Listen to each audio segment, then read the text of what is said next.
evening, everyone. I'm calling to order the December 9 Governing Board meeting for Maple Broadband. As of this moment, we do not have quorum, so we're going to kind of bypass a couple agenda items, and we have assurance that we're going to have a joiner here in a minute, at which point we can circle back and capture anything that requires governing board approval. So having said that, we have the agenda starts out with 3 items, items 2, 3, and 4. There's our man. Woohoo! Yay. Yay, Carl. Carl, you saved our lives, man. Thank you. We were just convening the meeting, but we weren't going to be making any decisions because we didn't have quorum. So thank you so much. Thanks for. Oh, glad you texted me too. Yeah, good deal. All right, so we're off to the races then. We've called the meeting to order. It's now 5:12. I will entertain a motion to approve the agenda. Is there a hand somewhere to? Okay, we have Shannon and Nancy. All in favor of approving the agenda, raise your hand or say aye. Okay, Aye. Great. Excellent. Okay, we had October 14, which would have been, quite a while ago. We did issue minutes for the October 14th governing board meeting. I'll entertain a motion to approve those minutes. We have a motion from Zapata. Is there a second somewhere there? We got a second from Chris. All in favor of approving the minutes from the October 14th meeting, raise your hand or say aye. Excellent. Thank you, everyone. Okay. And then here's where the sticky wicket happened. We did have a November 11 meeting, but we did not have quorum.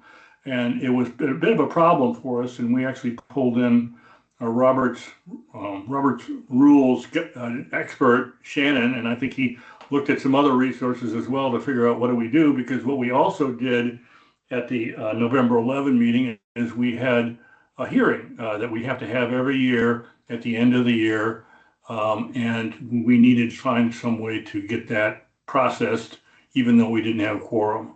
So we do have minutes from the November 11 public meeting, and I'll entertain a motion to approve those minutes. I have a motion from Nancy. Is there a second? Second from Shannon. All in favor of approving those minutes of the November 11 public meeting, raise your hand or say aye. Excellent. We're cooking now. Public comments. Is there any member of the public who cares to offer anything at this point? Any comments? It's the floor is open to anyone who cares to speak. Okay, we'll consider that no interest. Chair report. I'll make this fairly brief. Those of you who've been tracking at home there's a lot that we are doing.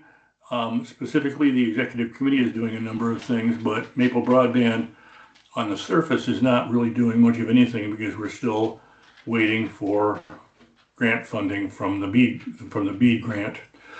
But what we did, and for those of you who have been watching at home, we did receive a considerable infusion of funds, ARPA funds, that we've been sitting on because they're unrestricted, and we wanted to use them very judiciously.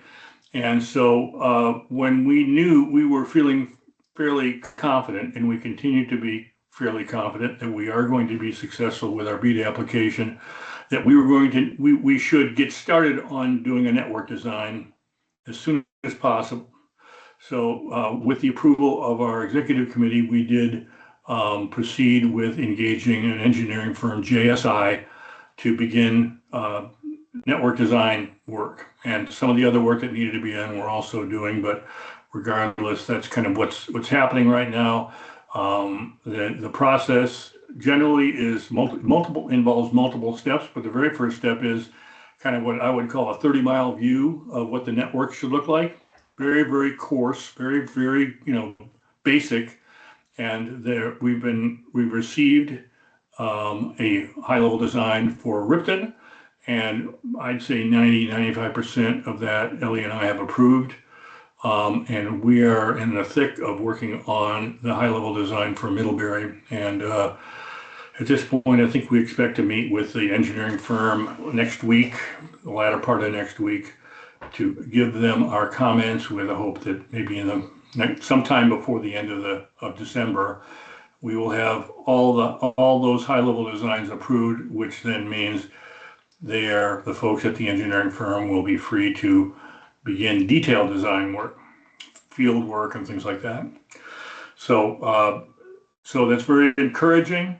We're trying to control ourselves because we aren't sure we're going to be successful with BEAD, but we think it's a good use of our funds, and it's certainly keeping Ellie and me out of mischief. That is my chair report. Any questions? Zapata.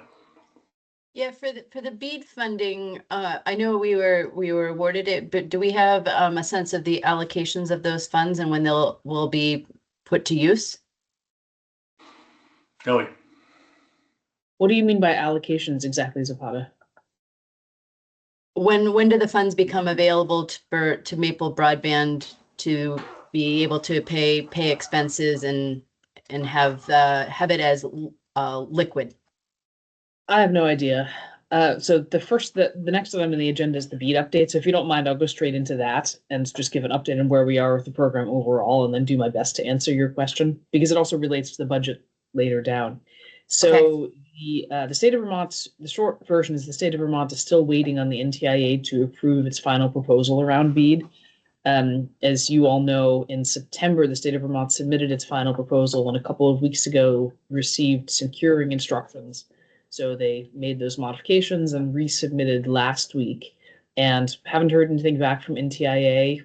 We have the indications that we have from people in Washington is that the NTIA is planning to make decisions this month, but we don't have any more specifics. So hopefully we'll have a decision this month. After the NTIA approves another, it needs to go through a NIST approval, which is just another federal agency that needs to give the thumbs up, but I think that's should be procedural. And then we need to get our grant agreement from the state of Vermont, and there's no telling how long that will take. And we haven't yet seen a draft of the grant agreement that outlines what the milestones are. So what we do know is that this is a fixed amount subaward, a fixed cost subaward under federal uniform guidance, which means that when you hit whatever the milestone says in the grant agreement, then you get the money. And as long as you fulfill all of the grant's requirements, you don't need to be giving any of that money back. And it's different than the grants that we've had to date, which are reimbursement basis, where you need to do what the grant says, and you also need to spend the money in relation to that before you can count it as revenue. So this is a little bit different, but we have no idea what those milestones are. And the second part of your question is when we can start construction. That we also don't know, because what we are aware is there's what's called limited pre-award activities that we can be engaging in. So one of them is the detailed design and engineering and environmental permitting, but we can't break any sort of ground related to BEAD until such time as we have achieved checkoff from the NEPA process, which again is a federal process, as well as the state historic preservation process. So we are aware of the fact that we have to essentially go through these processes and these stage gates, but the details of these have not yet been published by the Vermont Community Broadband Board. And they've had a couple webinars on the subject. The last one was a couple of weeks ago, and what they said, it was actually more than a couple of weeks ago, it was late October. And what they said in that one was they were still awaiting federal guidance. So goodness only knows, this thing is moving at a snail's pace. What I will say is that we received, from the state of Vermont, we received a BEAD match agreement, which was intended to provide the statutory match required from the program. So that grant agreement we do have and is signed, and as you'll actually see on the dashboard, we've received the first 30% of that, which is sitting in cash. And we have to give that back in the event that something goes wrong with the BEAD award. So we're not spending the principal, but we have the money in our bank. We're making interest on it. And presuming that BEAD goes forward, part of the intent of the legislature here, or part of the intent of the way that they set up this grant agreement, is to give us some working capital, because the 30% of that grant is about $1.1 million. So that should be enough to handle our working capital for disbursements under the BEAD program while we get going, but also knowing that we can't actually get going with anything properly expensive until we've been through this NEPA and state historic preservation permitting process. So your guess is as good as mine. I did put a number into the budget for cash received from the BEAD program, but to say that that is a guess is a generous statement. So I didn't want to put in zero because I think it's not proper to put zero into the budget because we expect out of the 9.3 million BEAD award, we expect to get more than zero next year. But I put in 3.5 million. The only thing I know about that number is that it's wrong. And so just we did talk about this back in October as well when I presented the budget the first time. And obviously later on the agenda today is to pass the budget for next year.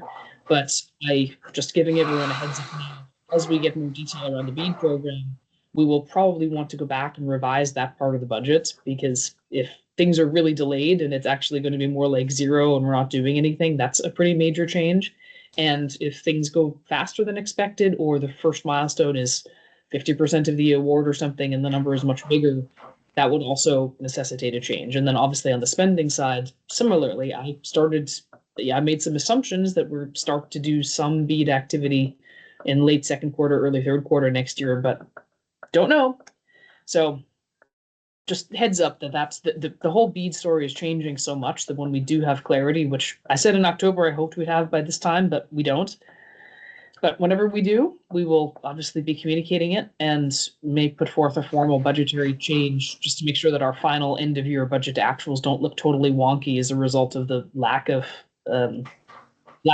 foresight that we're able to have about the details of the BEAD program at this point in time. So one of the reasons I asked Ellie is because in the process of trying to open up the documents for tonight's meetings, I accidentally opened up all of the ones for November, and we had the final report. And in that final report, or the draft of the final report, we had indicated the $9.3 million. And I'm just wondering if it's still appropriate to be including that in the final report for this past year, or the time frame that's captures or not. Yeah, it's a great point, Zapata. And so I'll just tee up something. I know it's further down on the agenda, but we have under number 8 is the 2025 annual report draft and vote. And what I put this in my email, I think, but what I want to request of the governing board is that you guys have seen the draft. It's basically the same draft we circulated in October, but this is one example of items in there which are not finalized at this point in time. Another one is it says we've launched 2 affordability programs. We have launched 0 because we want to launch them together and we're still waiting on our grant agreement for the affordable long drop program. But I am hopeful that we might get that one soon, and I'm hopeful that we'll get an answer on BEAD from the federal government, even though we don't have our grants agreement. So I think what I wanted to ask for the governing board is to approve the draft with and giving me the executive authority to be able to make any factual removals or corrections or modifications closer to the time. Because something like this, rather than saying we have received or we have been awarded, we can say something like, even today, we have been provisionally awarded, which is a true statement and is more true, I think, than taking it out entirely and pretending that this program is not likely to happen when it in fact is. But we'll just caveat it appropriately if it's not finalized by then. And this is a judgment call, but I do think if the NTIA approves, we can go ahead and say we've been awarded, even though we haven't yet gotten the grants, because it's really just procedural at that point, as opposed to any sort of political decision or anything that could still go sideways. Okay, great. Thank you. Any other questions before we, Nancy? I just am wondering, do you think, is our congressional delegation doing anything to try to move things more quickly, or do you think is the VCBB working with our congressional delegation on that, speeding things up? I mean, I don't know if anybody in Washington's listening to our congressional delegation anyway, but on the off chance that might make a difference, I'm just curious. What I can tell you is that Senator Welch has been in touch with the Secretary of Commerce to indicate the importance of this to the state of Vermont. And the feedback we had is that the other members of the congressional delegation their feedback would not be helpful at this time. Okay. Thanks. Anything else on this topic from anyone? Okay, it sounds like, Ellie, you did move into BEAD. I think that was pretty well covered. So perhaps if you could tell us about progress or lack thereof about the Affordable Long Drop program. Yeah, so the Affordable Long Drop program, we have no change on that since October. The Vermont Community Broadband Board awarded our grant request, and we are still waiting on our actual grant agreement that we would really like to have before launching that program to the public. There are a couple of other CUDs that are in the same boat that have gone ahead and launched the program and even started doing drops, which we, I suppose, could consider doing, but I don't really want to do because we shouldn't have to be in the position of doing that. And the intent anyway is to gather interest over the winter and then launch the program in the spring with some economies of scale in terms of collecting number of residents who were in similar geographical areas and trying to get better unit pricing on the construction work. So we do have a little bit of time, but it's more just irritating than anything because the more time that we have to gather interest, the more interest we will likely be able to get. And then, of course, the other thing is that the executive committee voted some time ago to have the subsidy program, which we had a discussion last month around potential names for, and the executive committee did give a name to that a couple of weeks ago of the LEAF subsidy, which is Local Equitable Access Fund. So that is all ready to go. And we've signed an agreement with CVOEO, which is going to be doing the household verifications. So if households believe that they're eligible under the program rules, then it won't be up to us to determine that eligibility, which again is a standard best practice. We'll be insulated from that, not getting any sensitive financial information ourselves about our member households, but it's being handled through a trusted service organization. So they're good to go. But again, we want to launch these two things together because they're logically connected. One is covering the 100% of the installation cost for eligible households, and the other is a $30 a month subsidy for eligible households. And of course, the Affordable Long Drop program covers more than just the income qualifying or otherwise qualifying for subsidy assistance households, but still it just makes sense to launch the two together. So we are basically waiting. So as I said, we have that agreement with CVOEO. I'm working with London Middlebury on all of the systems to collect customer information and working with WCBT to make sure their customer service is aware of the details and all of that. So basically, we're just in a holding pattern, unfortunately. But whenever it is that we get that grant agreement, we will be ready to go and we'll release it to the public. Spot it. So in anticipation of gathering interest, what type of draft materials or approach to marketing and outreach is being developed? So we're going to include it in the newsletter, which goes out at the end of the month. But we're also going to have a direct mail blast that goes out announcing it to everyone that's on our email list. We'll announce it on the social media, not that we have the biggest followings.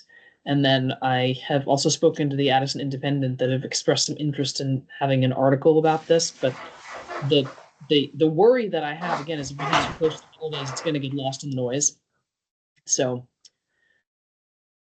we will see, because I think that would be, in my mind, that would be part of a useful media campaign. And so if this thing comes too close to the holidays, it may actually make sense to wait, do the press release, make sure that we can get the coverage in the local paper about it, and then launch it in the new year. Because we don't want to be stealing thunder from them by it goes out in our email and then we send them the press release. That's needed. Yeah. I would agree with that approach as far as timing. And what about Front Porch Forum? Whether it's where individuals within our areas are posting it, if you give us language to do that, or as a paid advertisement? Yeah, that's a great point. So we have a twice a month subscription to Front Porch Forum to post community engagement, which is a lot cheaper than the paid. We also do sometimes paid ads, but one of one of the plans for December, if this thing winds up getting ready, or being able to launch, is to launch that on Front Porch Forum with one of our 2 paid ones. But it's a good point as well that it certainly wouldn't hurt, because you get a Front Porch Forum every day. It's very easy to miss things. So it's a great idea that I'll take to London Middlebury, our marketing firm, to have copy the delegates can post in their own forums just additionally. And then there's a couple of town delegates I'm going to be reaching out to one-on-one, where we had talked about this previously in the governing board, that it could be very useful to have posts in certain key towns that come from governing board members. But we obviously want to check that with the governing board members to see if you're comfortable doing that in your personal capacity, posting on your town forum. So not all towns does this make sense, but London Middlebury has identified a couple of towns. So if you get an email from me on that, that's what that's about. I would offer a comment about what Ellie had said about some other CUDs have already begun work on the affordable long drop program, putting it in drops and whatnot. We've made a decision we're not going to start that until the spring. And I see some benefit to that, because this is a fairly complicated process that we're undertaking. And we can, because Ellie is the chair of VCUDA, Vermont CUD Association, she's kind of tied into what everybody else is doing across the state, and she can track any lessons learned that may arise, things that maybe missteps might have happened. We don't need to make those missteps because we haven't done a lot of that work yet. So I'm thinking that it will make it a little less kludgy as we go forward. So I think that's going to prove to be a pretty good improvement on how we do things. Okay. Here we go with the big stuff. All right. So annual report and draft and vote. Ellie, I guess this is you. Yeah. So this is the exact same version that was distributed and voted in October. The only changes to it are, as I previously mentioned, that there's a couple things on there that are stated as fact that are not actually fact yet. And then things like the updated subscriber count and whatnot we'll probably want to be updating. So you guys did already vote to approve this in October, so I could call it up again on the screen if anyone wants to see it, but it was distributed as part of the board pack. But I would request a motion to approve that for distribution to the member towns, subject to my making any final factual changes and corrections before distribution, which is aimed for before Christmas, because I don't want a fire drill at the end of the year. So moved. Second. Shannon. Shannon. And second by Steve. Shannon. Okay. Is there any discussion on the motion? Yeah, I would add simply that the approach we're taking towards this annual report is a little bit different than Ellie's intention regarding the financial piece of it. There may be some additional developments arising between now and when we want to release the annual report that will make our annual report look even better than it already does. So I'm all for Ellie waiting until she's sure that she's got all the good stuff in there before she releases it. Okay, any other questions? Okay, all in favor of the motion, raise your hand or say aye. Aye. Forgot I could vote. Any opposed? Any opposed? Carl's on mute. Oh, no, I thought I said aye. And then any abstentions?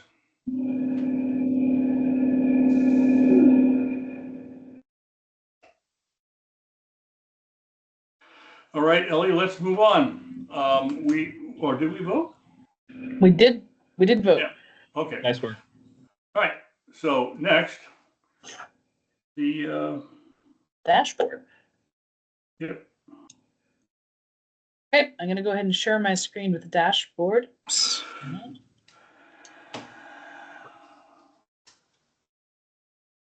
Okay. Here is the dashboard. Can you see that? Yes. Okay. And make this a little bit bigger. So the first tab of the dashboard, as always, this is our cash situation. So this is showing where we were as of the end of November. So not too much change. We have spent some money in construction. I think since the last month, we have some line extensions that went live in September or October. It's on the next tab. And then there's some more that we're working on now, but that expense probably won't hit until January when we get the invoices. So construction and pre-construction both have pretty healthy balances. And then the town ARPA contributions and the ARPA match, we have the money that we've been spending around the Old Town Road. We paid those invoices in the last month. So for the first part of that work, so that's showing up under the town ARPA match, as well as some of the line extensions that were not eligible under Act 71. So that number is a little bit, that's probably the biggest change month over month, is that was only like maybe $2,000 of expenses in ARPA match the previous month, and it's now sitting at 77,440. And then finally, this column here is new. I forget if I added it. I think I added it late last month because the funding came in October. But for those of you who weren't here last month, this is the BEAD match grant that I mentioned earlier. So the total amount of the grant is $3,702,916. And the cash that we invoiced for the first 30%, which was payable on being awarded the provisional BEAD winner for our project area, that was 1.11 million. So we invoiced for that and we received that cash in late October, and that's sitting in our bank. So this is now showing up here as part of the overall cash situation.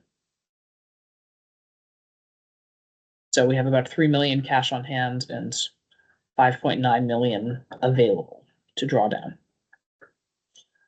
Any questions on the grants cash? I can't actually see everyone because I'm sharing my screen. Oh, I can look up there. I don't see questions. Don't see any questions. Okay, so the next tab then, this is the operations tab.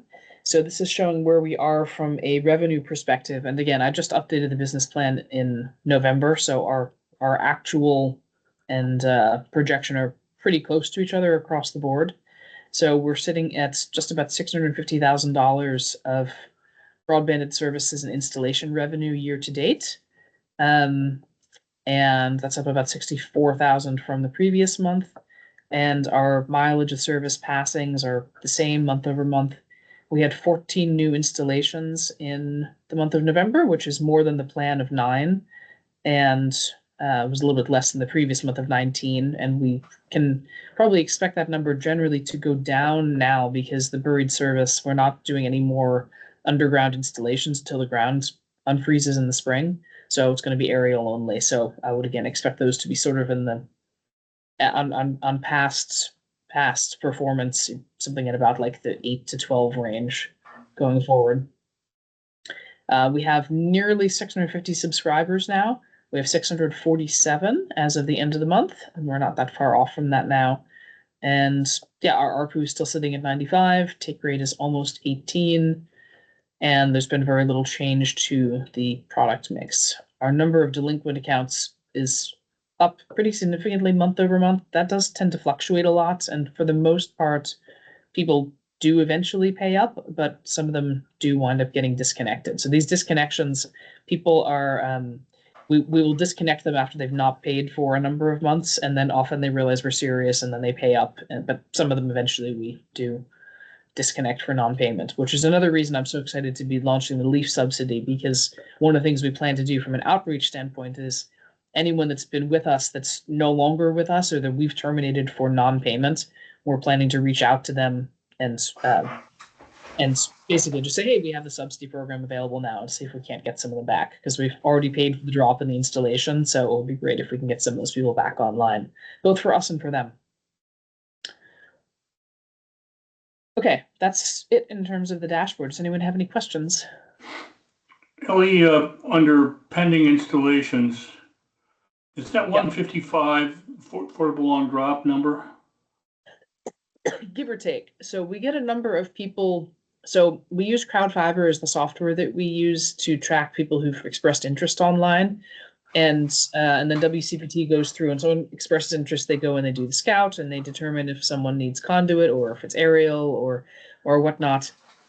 And so this is the total sum, the calculations over here. So we have total number of orders minus people who've canceled their order for whatever reason, minus the ones who have had service activated, and that's how I calculate that number.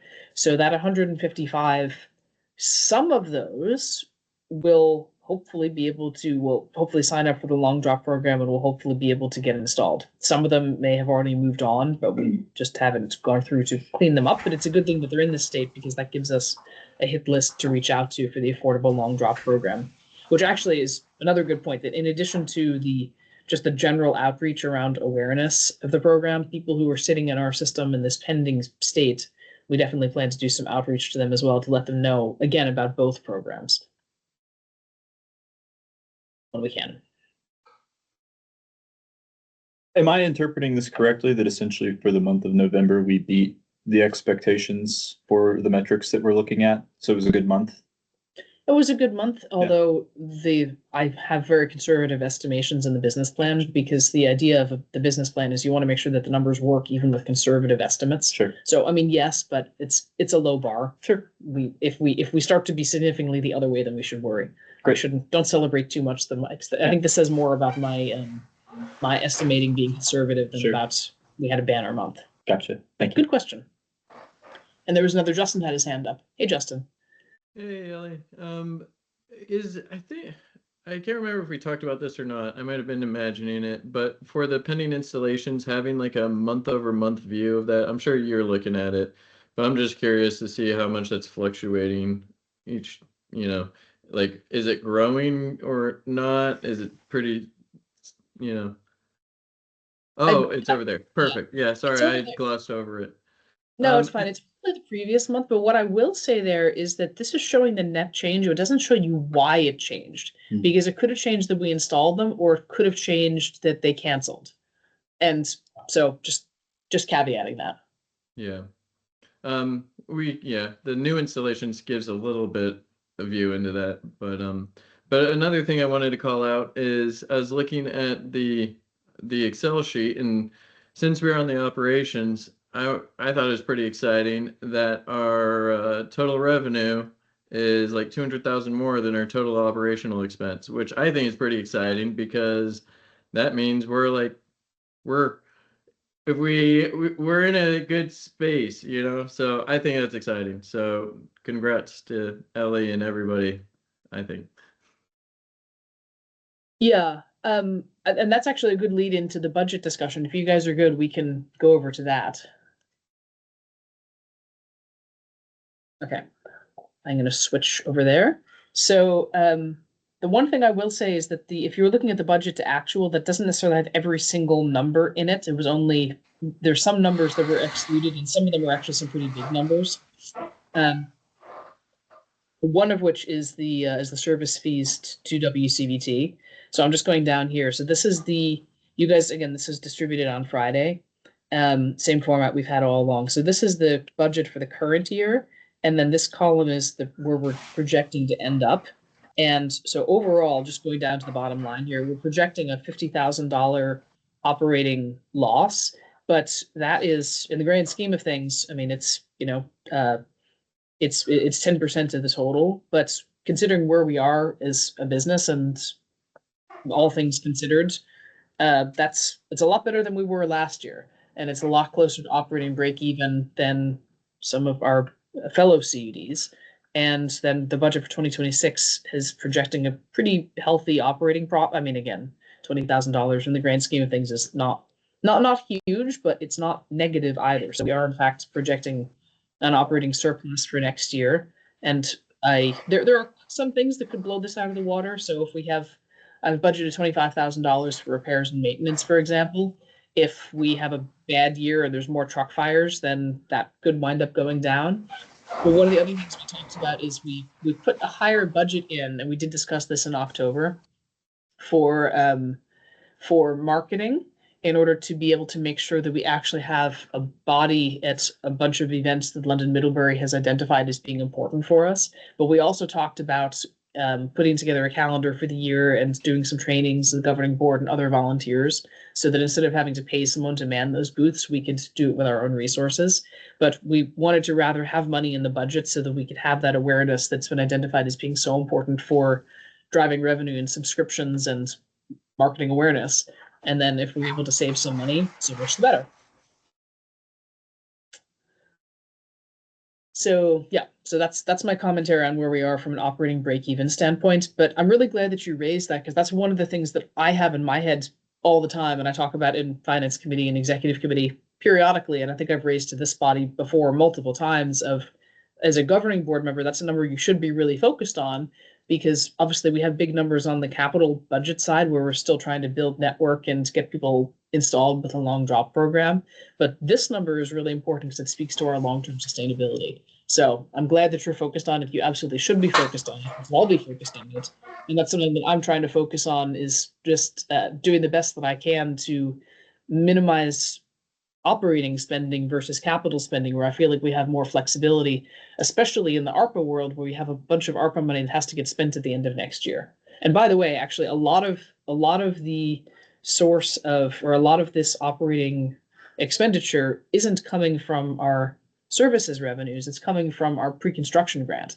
So while it's true that on paper we're planning to have an $18,000 surplus and we have a $50,000 loss, in actual effect, we're still paying for our overheads with grant money, almost all of them, which is a wonderful situation to be in, because it means that we actually have money sitting in the bank that's free and unrestricted from the services.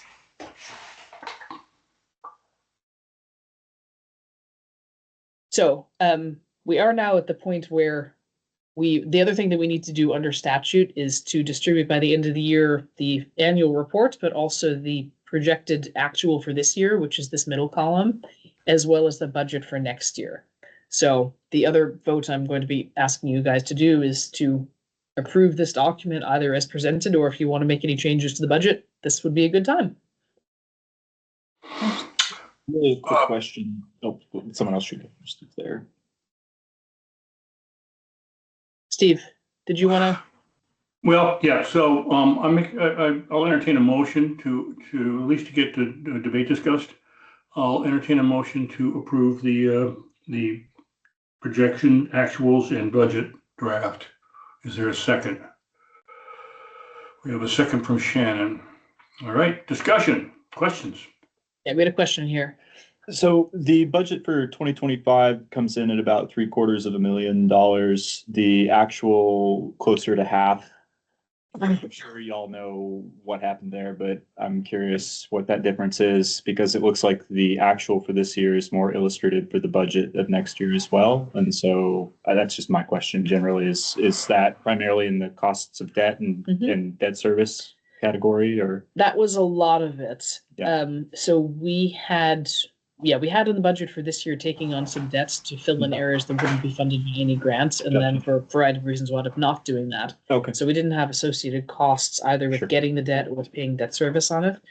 The other thing, oops, I scrolled the wrong way. And we're not anticipating needing that for next year's budget either? Okay. No, we have quite a lot of ARPA money left over, which is a good thing. Yeah. And there's some things that we're not able to build that they're not eligible under any grant, but at this point, that's not our focus, because we've chosen as a district, our focus is we want to make sure that we get all of the unserved and underserved should get access to network, and then we'll figure out what, if anything, we want to do with other money. So thank you. It was just a big difference in the numbers and easy for me to see, and so I was just curious about it. Thank you. The other one that pops out is that the pole rentals estimate was too high. I'm not sure why. It was a while ago that I did that estimate. It might have been that I was expecting BEAD to move along faster and we license more poles, or my math was just off. And then also we were significantly under budget on our advertising and promotion for this year, which is actually interesting because we did a lot of experimentation, but London Middlebury now has some ideas of things that they think work really well, which is specifically presence at markets and sponsorships. And so so in addition to, and we also had a pause of a couple months where we weren't doing as much of the Silicon Valley tax, if you will, the online advertising, because we were waiting on we relaunched the website. We wanted to wait on that. And then also we're getting some local photography done. So those are the other changes in the budget to actual. So good discussion. Thank you for asking. I appreciate it. Thanks for taking the time. My pleasure. It's great to have feedback on this. Other questions?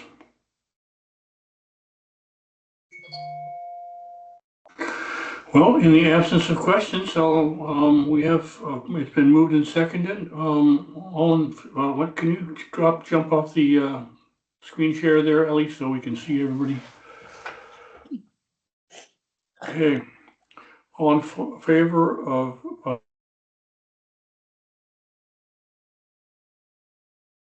He just froze. Yep. Hang on, Steve. We missed you. For the recording record. Okay. It's us. Well, let's try it again. Let's try it again. All in favor of approving the actuals and budget draft, raise your hand or say aye. Aye. That looks better.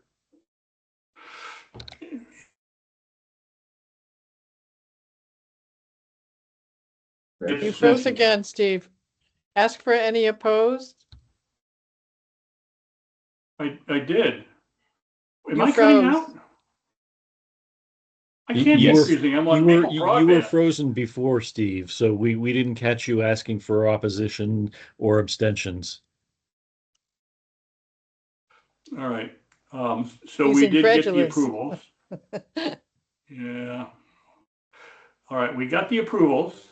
Well, let's get the other stuff out of the way. Any opposed? Any opposed? Any abstentions? Okay, there we go. Okay. Thanks, everyone. Thank you for your patience. Excellent. We are nearing the end, and that's great because we've only got a few minutes left till the end of the meeting here. We have in the wide open portion of the meeting.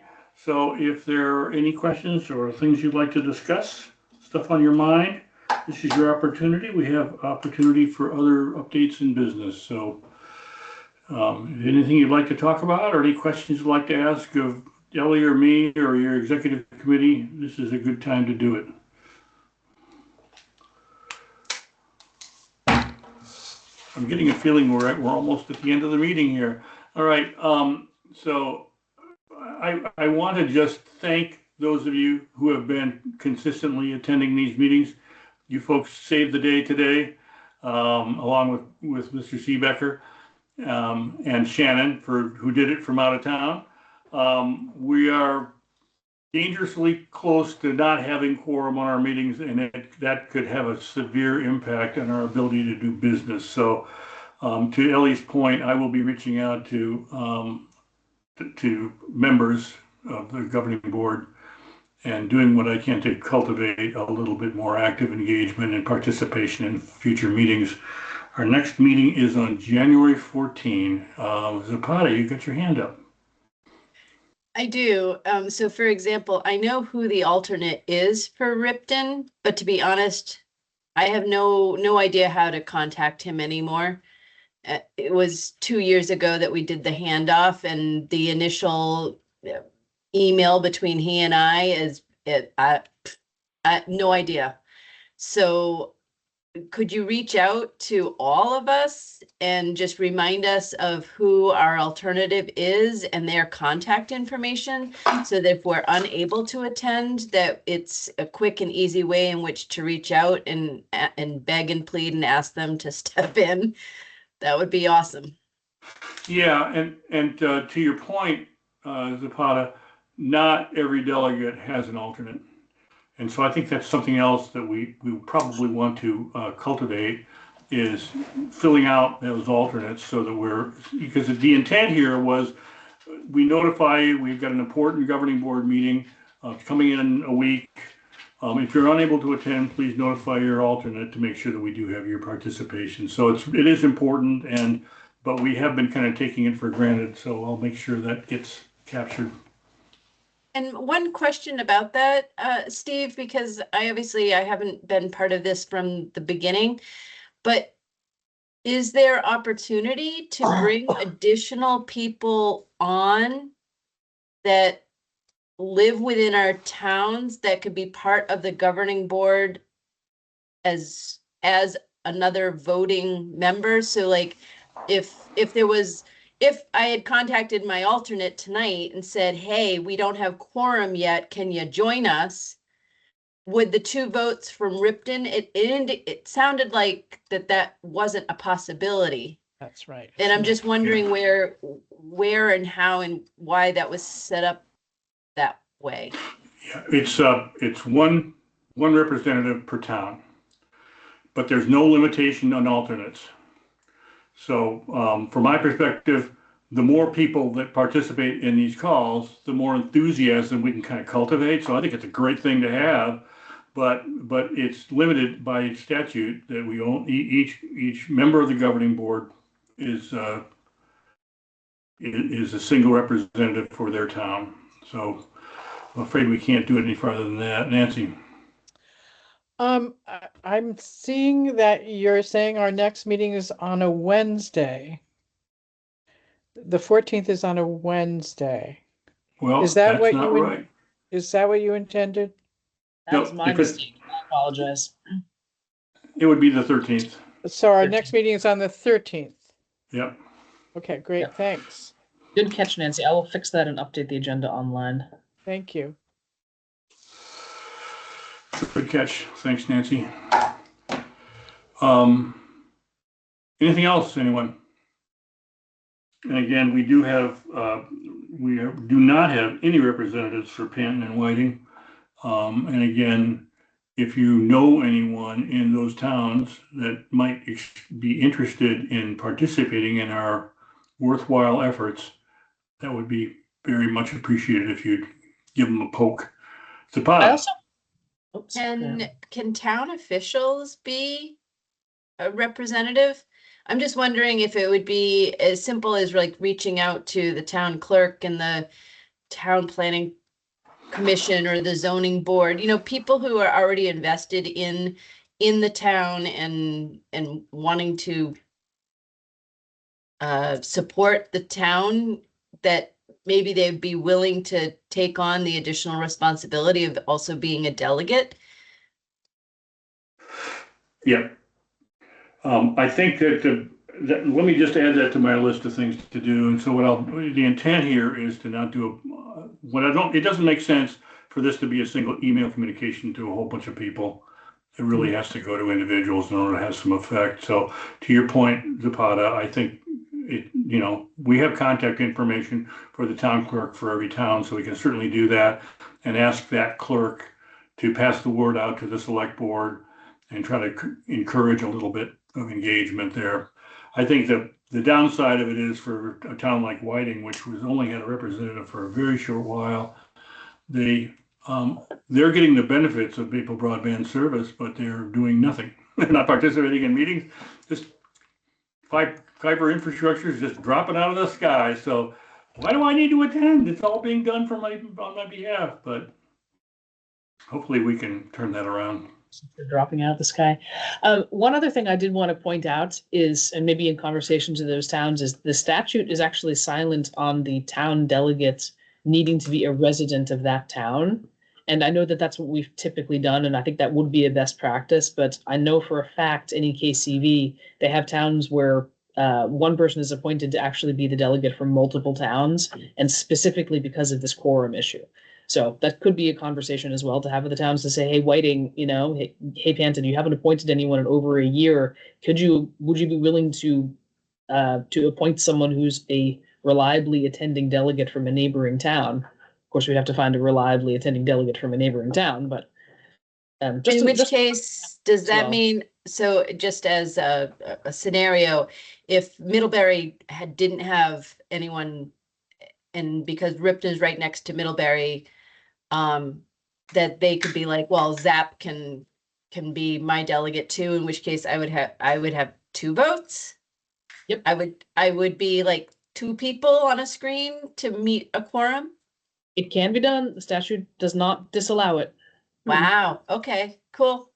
Just putting that out there. They need to be from within the service area, or They can. It doesn't actually say. I mean, if you live in Florida and you can get the town to appoint you, whatever. If you show up reliably and put in the time, I don't particularly care. I mean, you care. And the town agrees. And the town Just the agrees, fail yeah. safe, yeah. Yeah, and it's an annual appointment anyway. And the town could always unappoint you at any time if there's a problem. Or they identify somebody. Or they identify somebody, yeah. I mean, it's redone, the statute requires that it be redone annually, but it also, there's nothing to stop the town from changing its mind at any time. Yeah, the driver on that is the town. The select board has to appoint you. But I think it sounds like a great idea, Ellie. I'll probably, when I draft that one up, I might run that by you to make sure I've got it right. Sure. We are running a little bit past our allocated time. Any other questions or concerns? Okay, thanks everyone. Thanks for joining. We'll talk to you. I think Nancy, See how Nancy was trying to say something. I was Oh. just trying to point out that our allocated time is actually to end at 6:30, so we're a half an hour early in ending. Woo! Yay. Oh, you're right. Yep. Nancy, trying to get us all out of here early, but all right, fine. Well, regardless, if in the absence of any other business, I'll call this meeting adjourned. Thanks, everyone. Thank you all. See you next month. Thank you.